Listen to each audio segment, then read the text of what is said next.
All right, I'm just going to do a quick video here on how, if you're on a budget, you can check to see if your head bolts are reusable.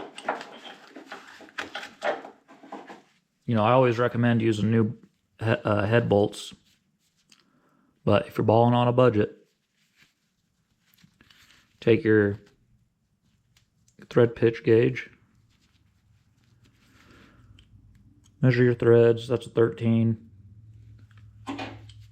You can go to the hardware store.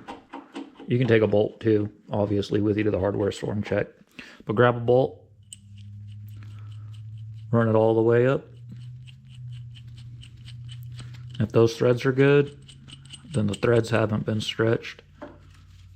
And you can grab your caliper here.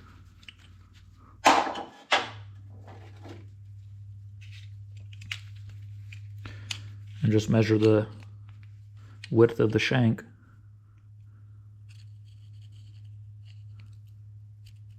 And if it gets significantly thinner at any point,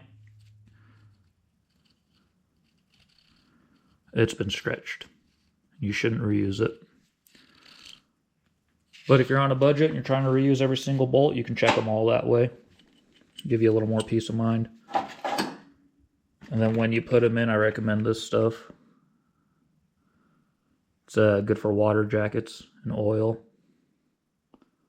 59214.